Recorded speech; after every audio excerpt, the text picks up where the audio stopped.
Welcome back. New at 5:30. Congressman David Valadao last week requested a formal oversight hearing on what he called the Biden administration's anti-science water grab. Here's the background. Back in 2020, the Trump administration issued an updated set of biological opinions that framed the operations plan for water deliveries from the Sacramento-San Joaquin Delta. That water goes to farms and cities to the south through the federal and state water projects. The biological opinions inform regulators when those deliveries should be restricted to protect endangered fish species. The new rules were hailed as a step toward stabilizing water supplies for Central and Southern California. Well, earlier this month, the Biden administration essentially put that new operations plan on hold and called on federal regulators to revisit the issue.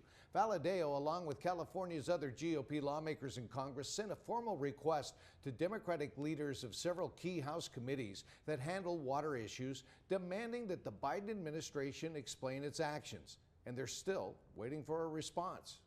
No, I haven't heard from either the administration on this or the committee chairs that letters were written to. Are you surprised? No, I'm not surprised. I mean, obviously, the folks who on the other side of the aisle on this issue have been in strong opposition to this for a long time, and they've always been one of our biggest headaches.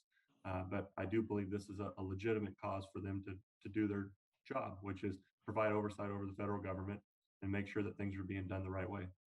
And you have no one from the California Congressional Committee on the other side of the aisle crossing over the aisle to support you in this?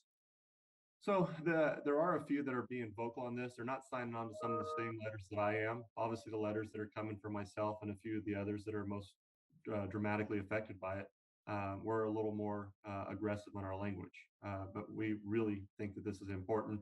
I mean, you've seen what's going on around the valley. I know you spent some time up in Corcoran, but not far from there in Kettleman and Teviston and Coalinga. You're actually looking at the communities run out of water. And Kettleman right now looks like it's going to run out of water before the end of the month. Coalinga probably before Christmas. And so it's something for us that is huge importance, and we need to be very aggressive. We have seen Senator Feinstein and a few other California Democrats make comments and public statements on this, but we need to be as aggressive as possible on this one. So what is it exactly you want to achieve with this oversight hearing? Well, obviously, the administration is going to do what they feel they have to do. And what I want to achieve is to highlight the fact that they're doing this without any input from any of the locals, any of my water districts, any of my cities, any of my counties. Your stakeholders. The people that this affects. And this is the people here in the valley that have to rely on that water. The folks that when they turn on their tap have the ability to have water there to cook and clean and bathe and all the normal things that people want to do. And to allow the White House to make these decisions without any oversight is just, it's crazy. And we have to be vocal on this. And I believe that this is a place for the House to act. Okay. Has the Biden administration repealed this new operational plan, or is it merely put it on hold? So the new operational plan has been put on hold. They're challenging that, but or what they call reconsultation, which is start the process over. And originally, we thought that the old plan would stay in place, at least the 2019, as they're called, that were put into place in early 2020. We thought that they would be in place while the reconsultation happened, because this normally takes years. But then when they asked for an interim plan, the interim plan is the one that's bad for us.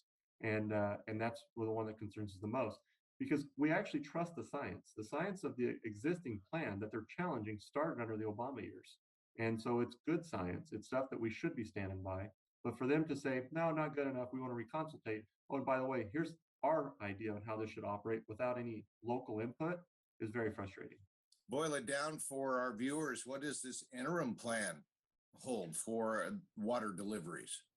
Well, I believe it'll cut water deliveries even more so than we already are today. And we're going to continue to see farmers struggle. We're going to continue to see cities run out of water and make life miserable for those of us here in the Central Valley.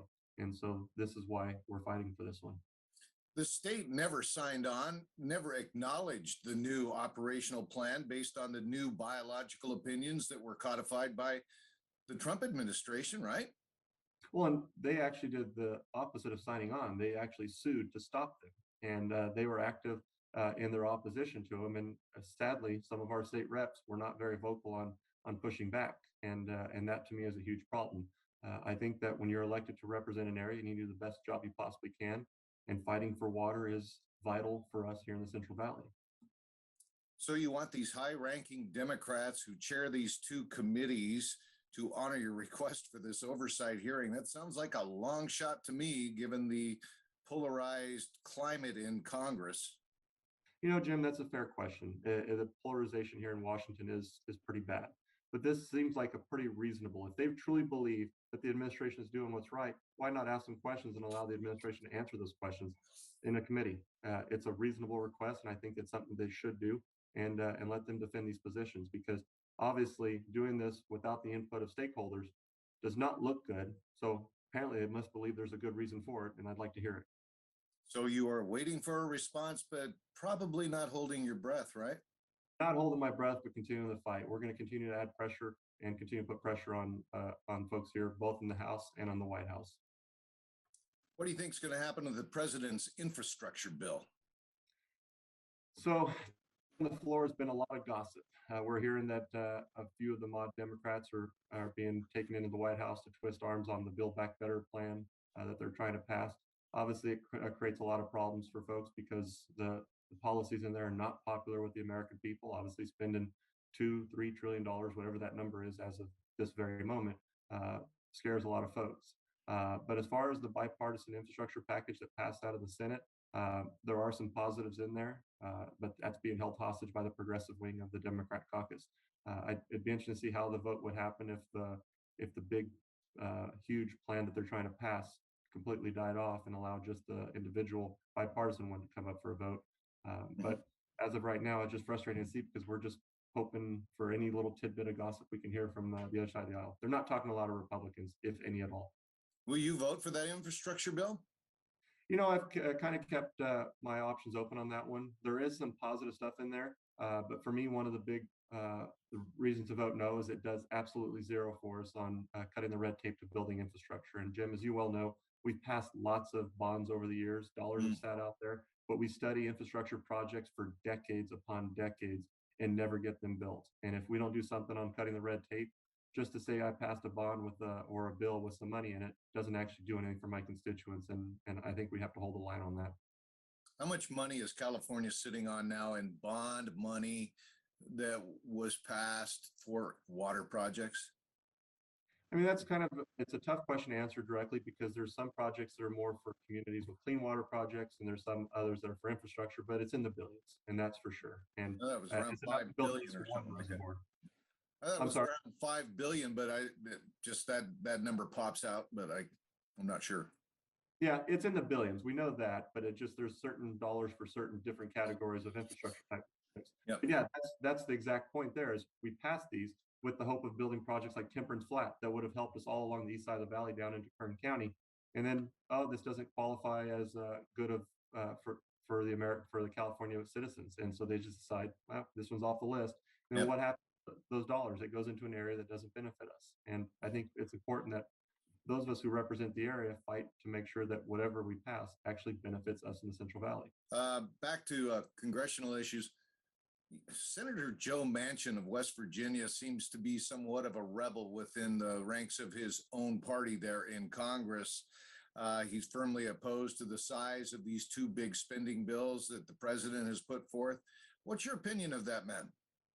I actually was on a call with him this morning. I've had dinner with him over the last few months. I like the guy a lot. I think he's doing the best he possibly can. He's kind of in a different spot, a lot like mine. He's in a state that is very much a Republican state. He's the only Democrat elected statewide, and he knows that he has to focus on his constituents. His constituents don't believe this is a popular bill.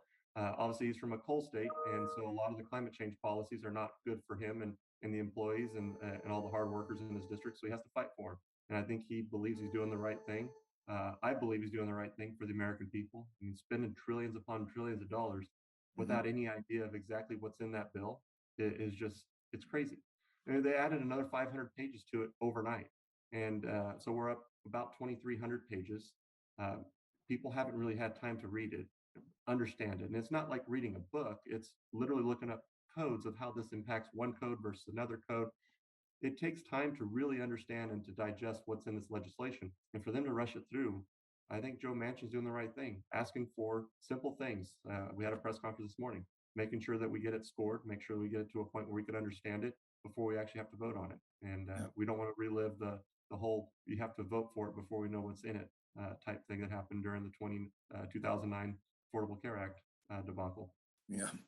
Okay. Finally, your assessment of the Biden administration's handling of the immigration issue in general and the crisis at the border with the influx of migrants in particular.